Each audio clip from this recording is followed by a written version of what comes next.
Voilà, allez, ça c'est très bien. Ça va aller, ça va aller. Ça c'est bien. Merci beaucoup frère José. Ça nous a fait du bien, hein, n'est-ce pas? Ça fait du bien aussi à Mototo, ça fait du bien à Ilondo, et ça fait du bien aussi à Maman Bernadette. Merci aussi à vous, Natacha Mbenza, qui fête son anniversaire aujourd'hui, ça c'est très bien. Allez, on va très rapidement recevoir notre consultant maison, un monsieur très important hein, dans cette entreprise. Donc, on n'en peut rien, donc avec lui. Il faut toujours, quand vous avez mis des pièges et quand ça ne tient pas, ah oui, il faut nécessairement faire appel à ces grands messieurs. Consultant maison, monsieur Bonner Nzinga, comment ça va, maître Bonner? Merci beaucoup. Votre micro, hein, si on peut arranger votre micro. Voilà, ça c'est bien. Voilà. Ok. Merci beaucoup. Et tout marche, tout est normal. Dieu est don. Je salue tous les téléspectateurs et téléspectatrices des canaux Congo Télévision et Radio Liberté Kinshasa, c'est pas. Et également, j'ai part de la grande famille de la matinale. Très bien, ça fait longtemps. Hein? Ça fait longtemps que j'étais en déplacement. Où c'est comme ça? Je suis allé au Canada parce qu'il fallait voir les situations de famille, parce que j'ai l'un de mes fils qui est là-bas. Ok. J'ai effectué ces petits déplacements, mais je suis rentré il y a déjà une semaine. Oui. C'est peut-être le temps qui ne m'a pas permis d'être là à part de la semaine passée, mais je suis là. Toujours en déplacement, citoyen du monde. Voilà. Passeport diplomatique? Pas du tout. C'est pas comme Ramazan Chadari. Ça c'est très bien, merci beaucoup. Allez, c'est parti. Et nous allons avec vous, comme vous êtes juriste, avocat, essayer un peu de faire des analyses sur cette situation qui, des fois, complique un peu la foi chrétienne. Et ça décourage aussi certains chrétiens. L'affaire des artistes, des musiciens chrétiens. Alors, vous êtes aussi un juriste. Alors, je vais avec vous. Les gens vont nous appeler pour donner leur point de vue. Essayer de faire des analyses concrètes. Hein, donc, ce n'est pas un barreau, hein, justement, ni même un tribunal, mais seulement on va faire des analyses. Donc, l'aspect technique, pour les confusion. Oui. Par exemple, le coup la lobby, après que, excusez, on a dévancé au thé. Oui. Après confrontation, et ça m'a club n'a parquet général à Gombe. D'emblée, au moni, commentaire, n'engé dans les réseaux sociaux, le lobby a quitté Moïse Mbié, le lobby a passé na ave. Batuba lobby likambo ya kili oyo eza dans le ko désorienté dans le population oyo baza na connaissance de la matière. Sinon tout le monde nous lobby ezala ki nini penza. Voilà. En fait, le coup la procédure nyonso. Il y a droit conformément à code de la procédure pénale mutu nyonso oyo atangami na kati ya makambo.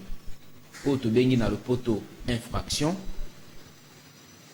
azali bongo appelé ya pour répondre na convocation et cause la ya officier à police judiciaire to pe ya officier ya ministère public pona kozwa mo makanisi likolo ya accusation ba se comporter contre lui.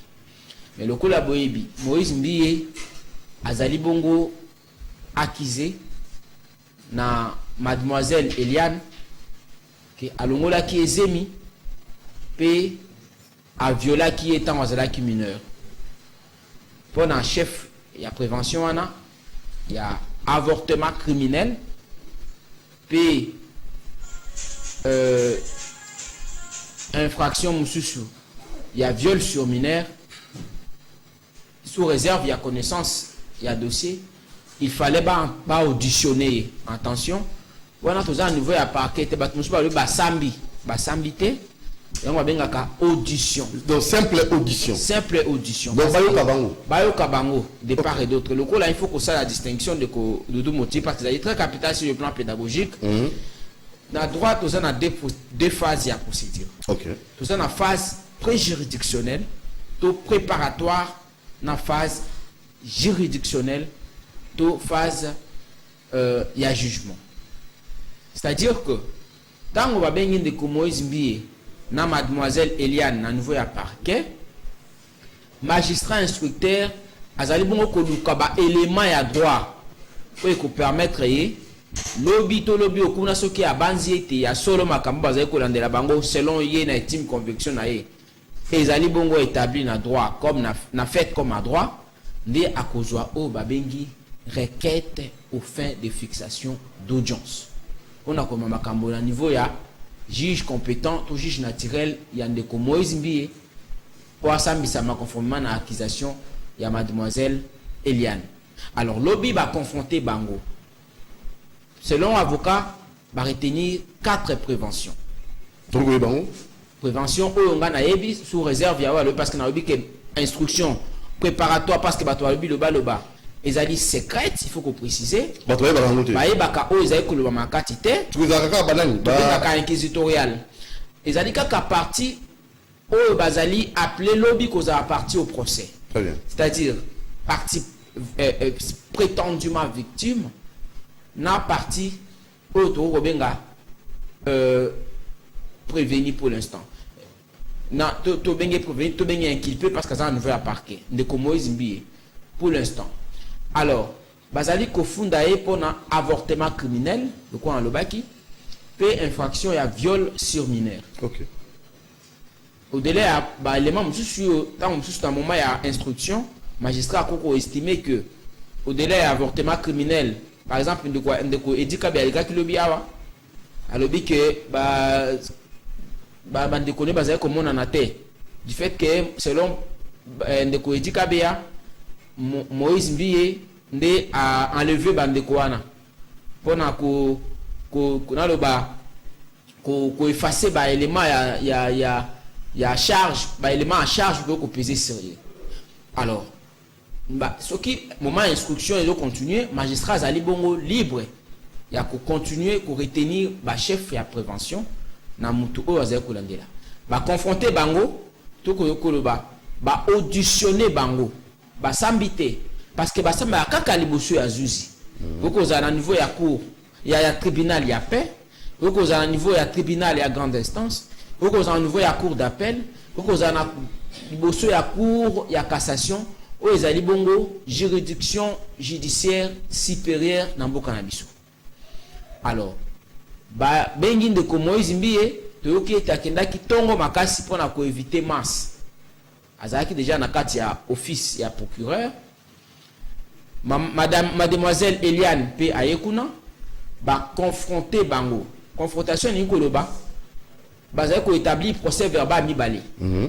Ya procès verbal ya audition ya inculpé oyo ezali ndeko Moïse Mbiye oyo lobi akoko za détenu prévenu to pe condamné pe procès verbal mosusu ya plaignante koko za pe procès verbal ya ba témoin ko za pe procès verbal non ba procès verbal ya ba renseignant c'est-à-dire oyo mutu oyo ba na Moïse Mbiye o Moïse Mbiye akanisi ete akoko pesa moi élément ya droit pour permettre magistrat à évoluer na instruction na ye to mutu mosusu o ayeba na Moïse Mbiye ete kasi bakanisi ke ye akoko sa akoko loba malamu koleka babenge lokola témoin wana différence entre témoin na renseignant.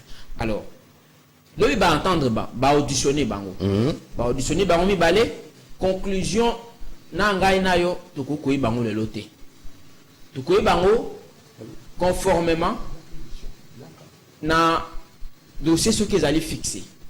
Donc ce qui dossier allaient fixer lobby nde tokoyi baloba kinini parce que kuna attention au moins ce que va décréter huis clos so va décréter huis clos te tokobana okena parquet na cour d'appel ya Gombe parce que ils allaient na parquet général toyoki ete attendra qui ba auditionner qui na parquet général. Donc ce qui va fixer affaire qu'on a fixé à niveau ya cour d'appel ya Kinshasa Gombe wana nde tokoyeba parce que audience ezali publique conformément à la constitution ya mboka na biso pe accès na salle ya audience ezali na epesami na mutu nyonso au moins ce caractère publicité wana ezala estimé dangereux du fait que akoko ya ndenge toyokaki déjà bato bayaki ebele bamisusu baye lokola bandimi Kostoni Moïse Mbiye bamisusu baye lokola Libota bamisusu baye pe lokola baninga. Donc ce qui ezali bongo te tango évolution ko sali malembe nde tokoyeba eloko nini eloko nini esalemaka ya solo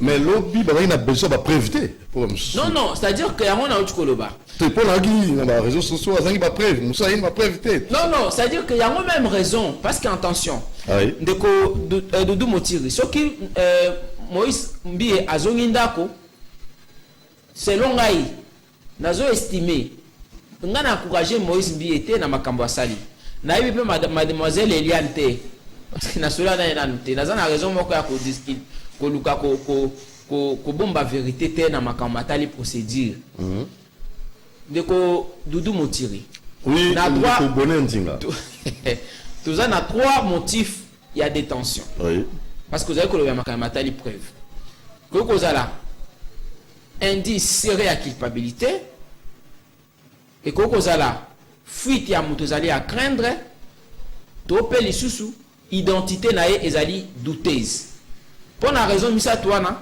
magistrat instructeur na moment ya audition ya ba prévenir to ya plaignante parce qu'à ko transformer plaignante na prévenir ce qui a estimé que aki bongo ko dissuader vérité. Alors à ce moment motif wana msa to ko permettre détention mais ce qui Moïse Mbie azongi na éviter raison c'est-à-dire que ba estimer que indice serait culpabilité za qui établi na chef na été fuite na ezali peut-être pe ezali alternative ba raison on a ko avancer to pe fuite na za quand ba estimer que za responsable église cité Bethel akoko ki malok chassa ta za ki da na voyage azongi ba avocat ne ba avancer ba argument na raison ko détenir ezali te parce que azali bongo disposé à répondre un appel et à tout moment il y a magistrat instructeur na ye to babi Moïse Mbie azamu to bomba te identité na ye bani azali responsable ya cité Bethel avaka na tel avenue tel commune tel quartier. Alors ben élément ya preuve to ki ba débat kuna ba lobi ya na preuve te misi so lobi ya na preuve ba l'axi vidéo ado sala boy c'est vrai ngana mituni bande ko ba biango ndenge nini. C'est ça la question de Bengo consultant maison expert à la matière oui. Parce que dans le bien de Doudou Motiri. Que instruction préparatoire to inquisitorial ezali secret. Ezali kaka secret ya magistrat na verbaliser na le ba moto za ko yokai. Ezali inconcevable que makambo le bam na kati office reste sécurisé et malbanda. Baloba to kiboy avocat ko loba que nous avons assisté notre client. Il a été entendu par les procureurs. Le procureur lui reproche de tel fait à Sukiwana. A côté na secret instruction te. Na lobia wake si maya phase to zanango phase préparatoire ba ko fixer affaire na niveau ya juridiction compétente. Ko ko sambisa bango ko zala polele ba ko loba monsieur Moïse Mbie à la barre toujours kai. Reconnaissez-vous avoir en date du connu madame Eliane alors qu'elle était mineure par exemple. Des instructions et que ça mabongo malembe kino ba avocat ba ko plaider cour au tribunal à cause affaire naé akeko akena délibéré pour na rendre décision na délai ya loi. Mais pour l'instant ils avaient que le moment ils a dit simple précipitation. Ba monsieur le balobi Moïse Mbie a fait parce que peut-être cause à la paix raison na yo ki bongo avocat naé au CTV l'exaki awa alobi Moïse Mbie a fait importante somme pour na koluka ko bebisa vraie information. Balobi ba quitter Moïse Mbie avocat ya Eliane azaki bongo moko ya ba personne ressources ou direction information à Canal Congo Télévision ils ont créé pour na kolekisa na yoki ya le koloba selon information on a mis à mabe que ba quitter Moïse Mbie parce que ezali imaginer de Doudou Motiri que na phase autozana yango ba lobela acquittement ezali moko ya ba conséquences ya jugement proprement dit. Jugement ce qui est salemi koko aboutir soit na condamnation soit na acquittement. Mais la nouvelle à parquet ba koko classer dossier pour na ba raison ébélé ce qui va estimer que moyen à fixer à niveau à tribunal tout à niveau à cour égalité donc on attend pour une insuffisance et à preuve et donc on attend pour une prescription c'est-à-dire que ndeko Eliane à base était et suffit qu'on ait une justice non ce qui moto à ça que mabé pendant X période il faut que même na liboso ya juge na ngonga songolo na droit congolais tous allez na ba prescription ils allez à 10 ans prescription à 5 ans na prescription à 3 ans c'est-à-dire que ceux qui moto alande aux allez qu'on a moto pour une infraction ils allez punir au moins na 5 ans à sortie pénale principale il faudrait que au agir na avant expiration à dater la commission a fait pendant au moins période de 3 ans. Pour une infraction, ils allaient condamner à partir de 20 ans à sortie pénale principale parce qu'ils allaient terme, il y a prison à vue, à temps, qui n'ont condamnation à perpétuité, tout condamnation à mort, prescription en gros, ils allaient il y a 10 ans.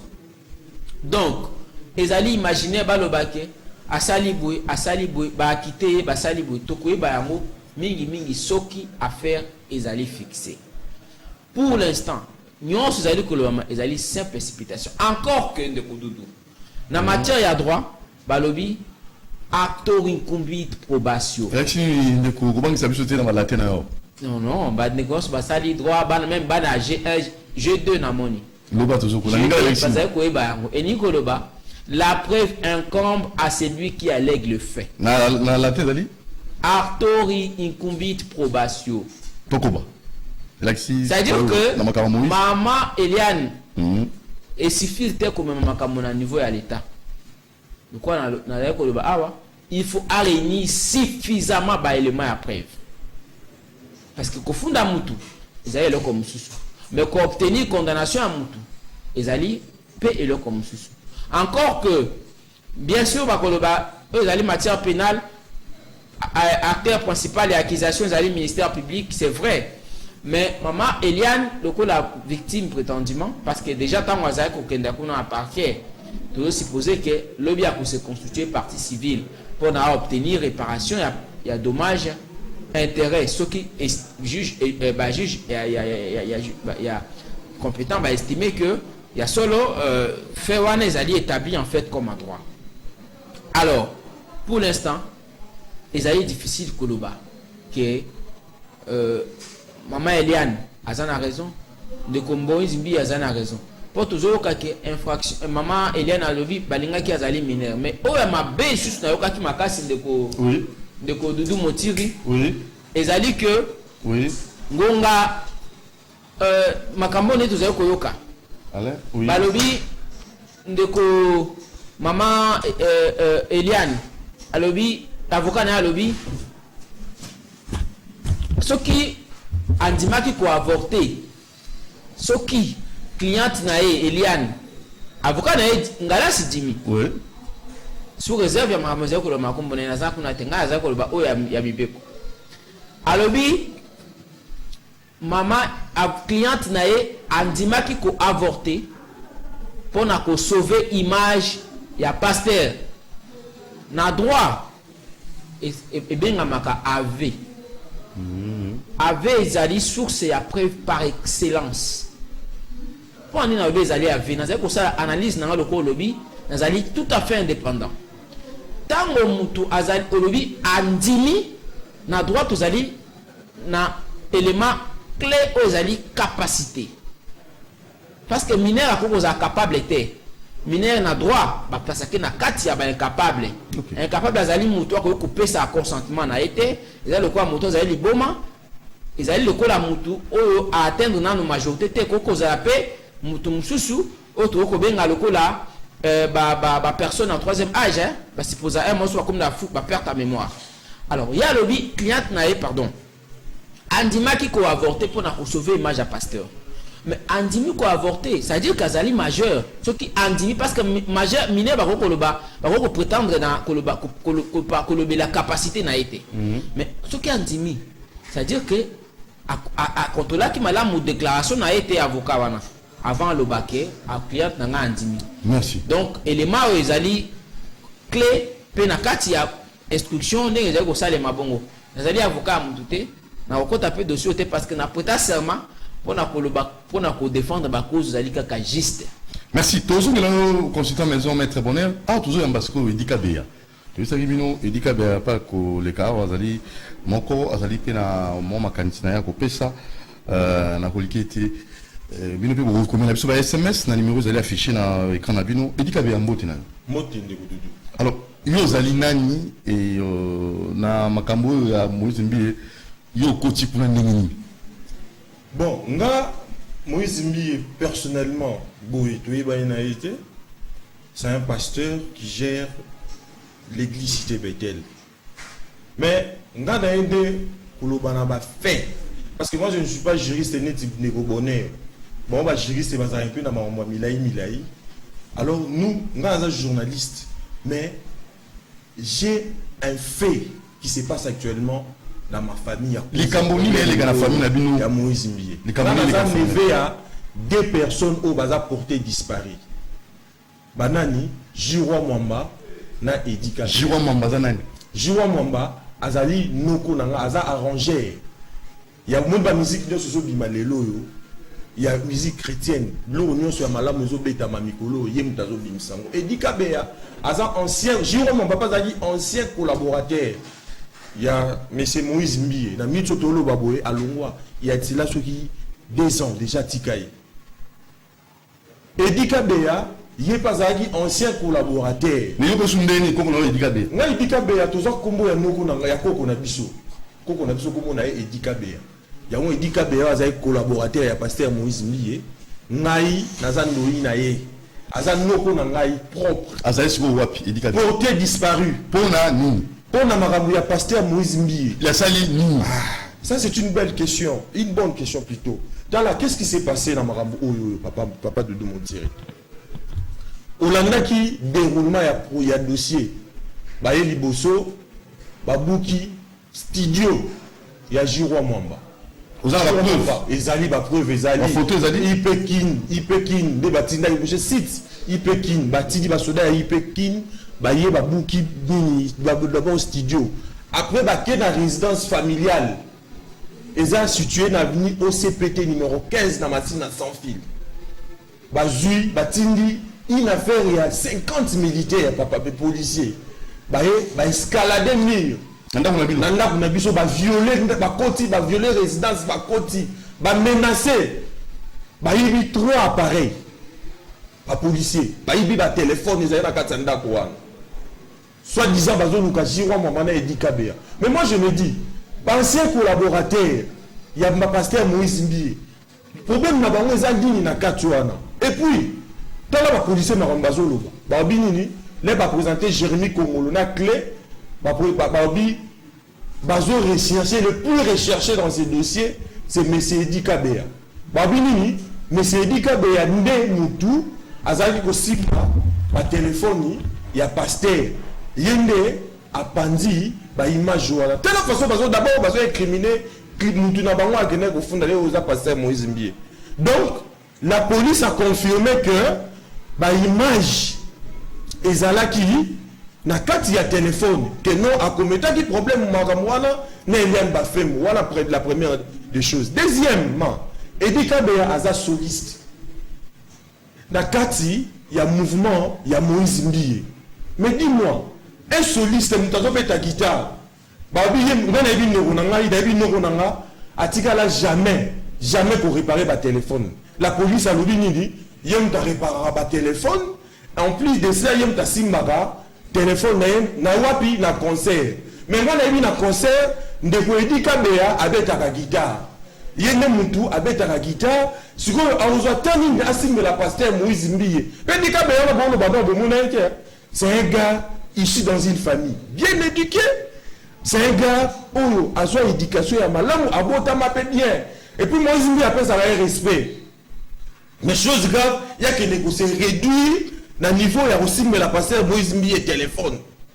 Assimile la guerre wapi. Et c'est qu'est-ce qui prouve que yem t'a pandi téléphone a pandi ba image joana. Avec la nouvelle technologie de l'information et de la communication, vous croyez que bah image parce que bah image ni où ta rapport et Mais pourquoi on doit incomber toute la responsabilité à Edi Kabea? Moi, je crois que c'est un faux fuyant. L'affaire n'est pas là. Likamo Ezande, Eliane Bafemo, n'a pas pasteur Moïse Mbiye. Al-Mukaro incriminé, donc impliqué, ancien collaborateur n'a été. Parce qu'au moment où nous parlons, la maman de Edi Kabea, Nanda Koumeto Lobabou, Maman Abino, Aza gravement malade. Pour la nuit. D'abord, Anon Mukolo, a comment piqué ba crise pamba pamba, banana mi balé, ba omo nanate. Vous besoin impliquer beaucoup qui studio ya Jirwa Mwamba. Jirwa Mwamba, Aza nani, parce qu'à l'ombre de Moïse Mbiye, il y a cela sur 2 ans. Comment besoin impliquer dans ma bousso bao? Et dit qu'à à l'ombre, comment un pasteur peut construire sa vie sur Maramia Lokuta, et ça normal, hein?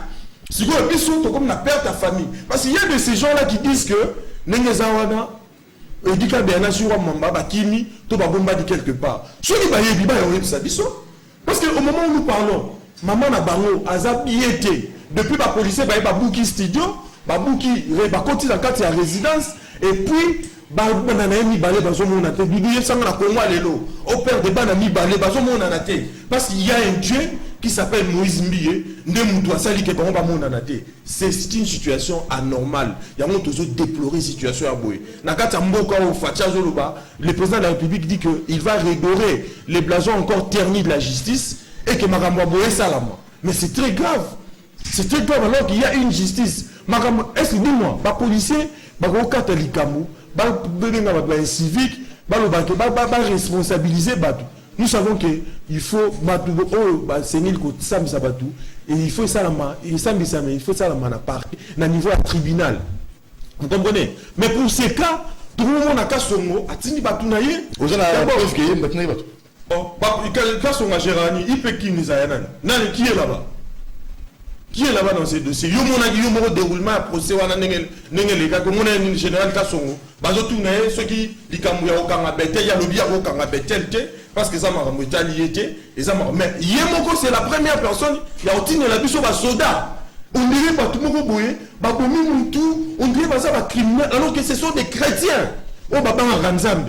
Yotine biso dans la résidence, kuna, Tilelo, famille, comme il m'a bé, Bazoye Baké, place, Simbana, Nabango, Bazali. Et vous trouvez ça normal. Tout ça, c'est parce qu'à cause il y a un sentiment, il y a un il veut maintenant mêler tous les hommes, alors que Bango Bazala n'est même pas dans ma Ramboan. Maître Bonnet, Nzinga, consultant maison. Oui, qui dit Kabea. Non, c'est-à-dire que ceux qui se référé à ma propos, sous réserve, il y a Serman Nangai, où il dit à l'objet, qualifié simplement arbitraire. Parce que à l'objet que Bakoti, Babouki Studio, Bakoti intention de Doudou Moutiri. Dans la matière, il y a perquisition. Perquisition, vous savez, à si base, il y a mandat où ils allaient du moins établi dans l'autorité judiciaire compétente. Et donc, OPJ, on a supposé parce qu'il y a Babongo.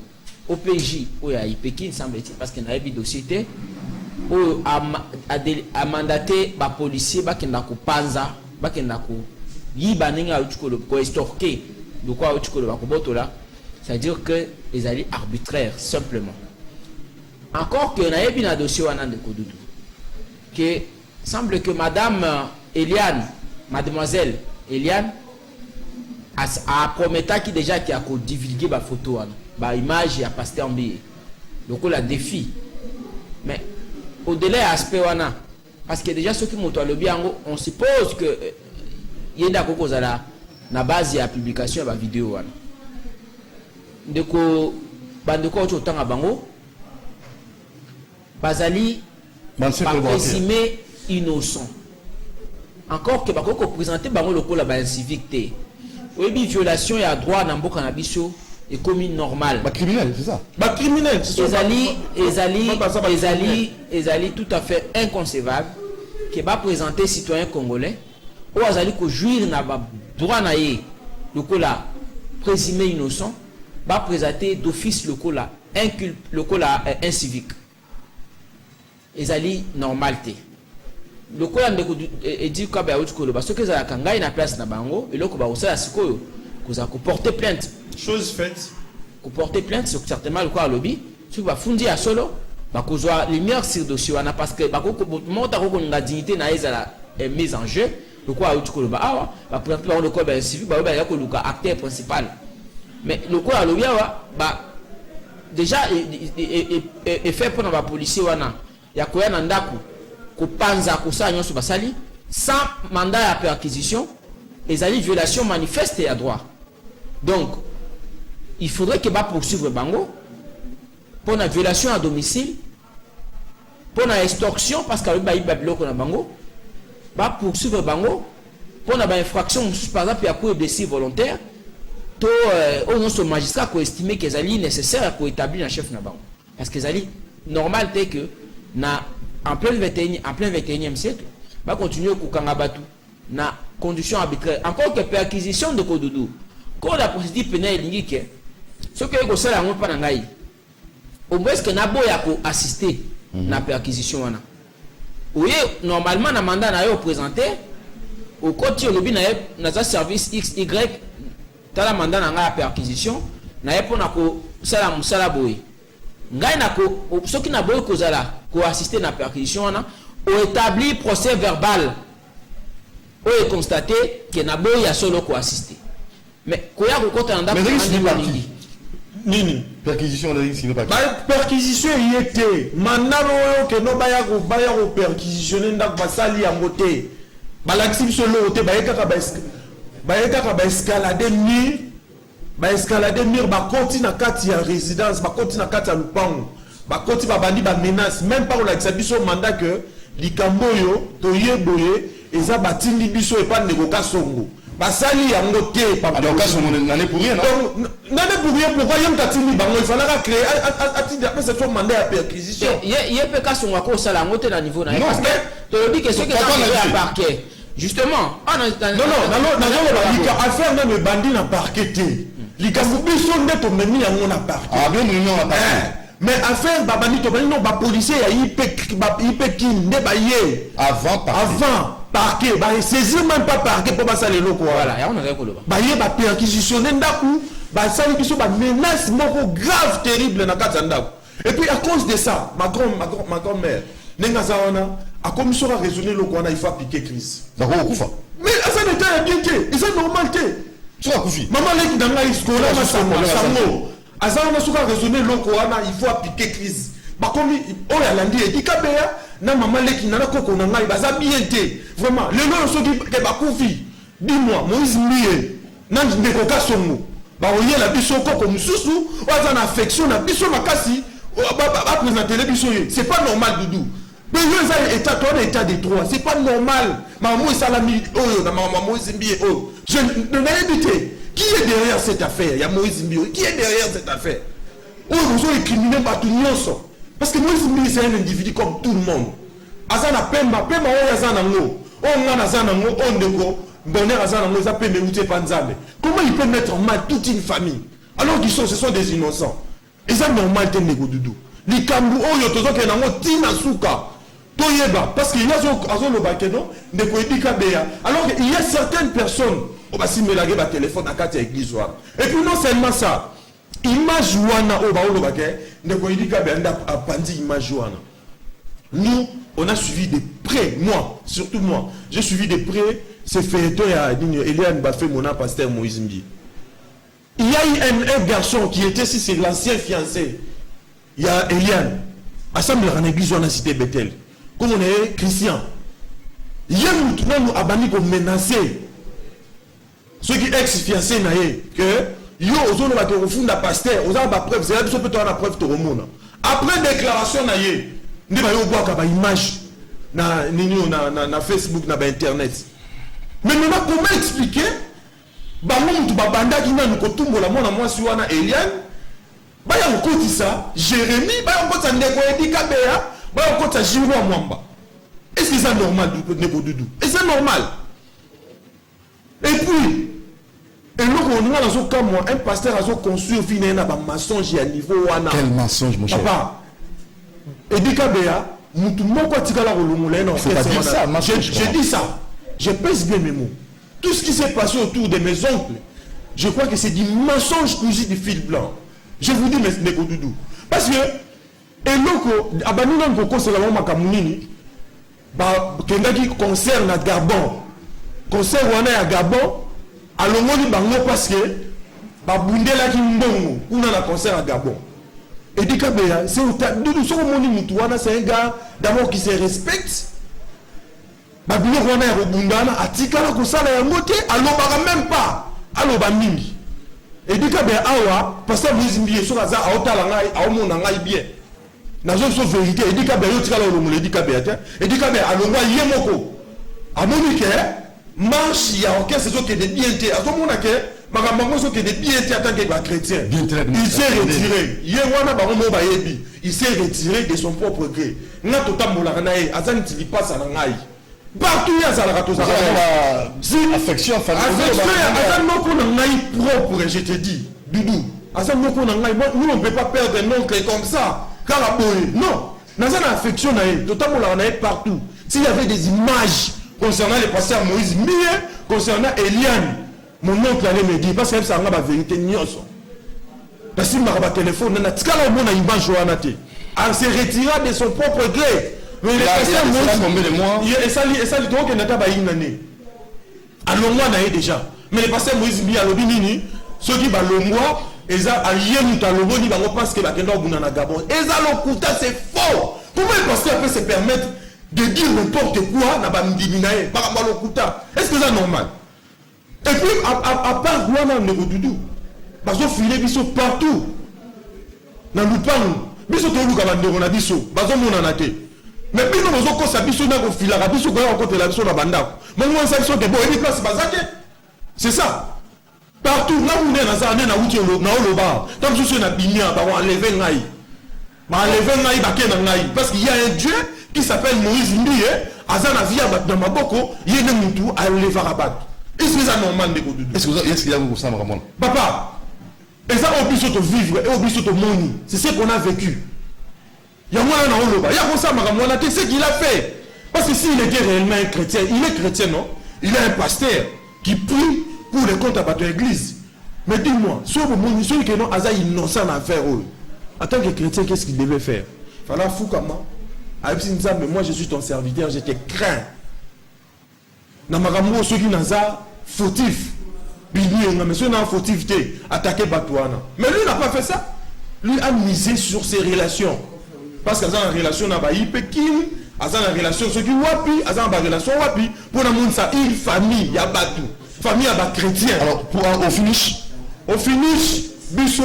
n'a expliqué que na makambo on ne dit que d'abord on a joué mama baba innocent bakoka jamais au Renobuka studio ya Jirwa Mwamba bakanga Michel Bakena bakanga Batunio so bakanga kiwana et ça normalité d'abord premièrement deuxièmement batika ochaba no na ngana makambo wana je suis de la famille. S'il y avait quelque chose contraire na makambo baoloba moi j'allais dénoncer ça dans ngana lo bango oui baza fautif. Mais mes ongles ne sont pas fautifs. Bisoto Luka, ceux qui témoignent de même ma caméra. Si na OCPT numéro 15, na machine sans fil. Au Mona, maman na Edika Bea était à Zali. Nego Doudou. Lupa moi des a Edika Bea, lupa moi des a Jiwa Mwambate. Et ça, la maman, il y a Edika Bea, on a koko na ngai. Ne lupa moi des a yi. Mais nous besoin que na lupa ou ya batu. Bozo qui est bon mati, bon escalader mur, bon conti, bon menacer coco, comme déjà mon colo, bon menacer jusqu'à ce niveau-là. Et c'est ça normal. Vraiment, c'est grave. Il y a un enseignant, le chef de l'État, qui nous a promis que à cause de la justice, ou à la justice, il y a fierté pour le Congo. Je crois que Makambo a s'éloigné. Attends la Makambo à travers ma collaborateur naïe. Va établir ma responsabilité qui est à la base de qui de quoi et qui a fait quoi dans cette affaire parce que affaire l'idée soit à dans porter plein de ma collaborateur n'a par l'entremise parce que Moïse Mbi a tindi et ça le kuta affaire Eliane Kuta lobaki makamboa neta lingate ye Eliane alobaki yango abi makamboa neta lingate talinde ngai naza na problème na ndeko Moïse Mbi mais comment yo on a problème na moi si na makamso qui a viol na avortement et tu te permets ya reçoit batu mususu on récupérer bango au côté bon na makambo wana po basali yo nini et ça jalousie to nini. Voilà. Maître tout chlore. Justement, il faut que les alliés passent dans le thème qu'on a le coédine de l'écoloba. Les alliés passent que bon ça d'emblée 2 membres de la famille selon le coédine basali ba innocent. Na droit aux un principe moko.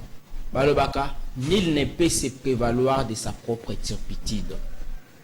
Oyo ndeko Eliane na Moïse Mbie basali ezali excusez ngai na droit to benga ngo buzoba. Donc bako ko suivre mato na biso te ba continuer ko poser ba acte monsieur ko gêner mers pe ko gêner ensemble la population pour préjudicer ba famille par exemple. Sur le plan des droits ngana mituni ce qui ba ndeko Edika Beyana Jura Mamadinga Tangi Awa ba on doit publier une image ya Moïse Mbie. Maintenant il a publié image ya Eliane. On a publié image ya Eliane. Parce que est-ce que on va avoir un problème na Eliane parce que quand on dit que Béa lobby déclaration ya mademoiselle Eliane ezali clair a lui pas un problème na bangote azali ko viser cible na ezali kaka pasteur Moïse Mbie ou à faire avorter pe à violer pendant qu'ils étaient na 17 ans. Donc débat à droit et que ça m'a sur le plan sur na plateau mais autres avez causé là ezali conclusion ya banquette vous allez en cours. Na c'est pays mingi parce que ne dit que ba copie ça sur ba monsieur à droit mais pour nangai il faudrait que ba fongola miso ba porter plainte pe ba lande la batuon so basé na base ya ba fait au basé cause à victime là. Merci Edika Bea, merci Bonheur Nzinga, merci na bino ban sur landibiso to conclure en côté pour continue en fait il va faire mon réseau combat et continuel donc continuité dans notre réseau et trouver pe makambozo la justice pe dit trouver na bosenga na etango nyonso soki azali na kambo ko biso pour na ko éclairer un peu opinion alors na nyonso na maso wana tous le lobati donc moto la moto conscience na esala moto la moto aiba ni na zali ko sala pour na épanouissement pour la dépravation à mers. Donc, est-ce que tu as dit qu'on développer, tu as dit qu'on changement de mentalité à bateau, tu as dit qu'on aboutir, peuple, qu'on l'accès à bateau. Makambo, ils ont dit qu'on colle ça à boire, mais d'abord, donc, mon temps, les gars, comme tout n'est si qu'azali, tu as dit qu'on a dit que ça va les kinzela. Ah, on t'a dit que la séquence est mais tu as dit qu'il comme témoignage, c'est ça. ezala na ngambo Eliane ezala na ngambo Moïse Mbie ezala na ngambo ya bayiki ba kotala biso na ngonga oyo.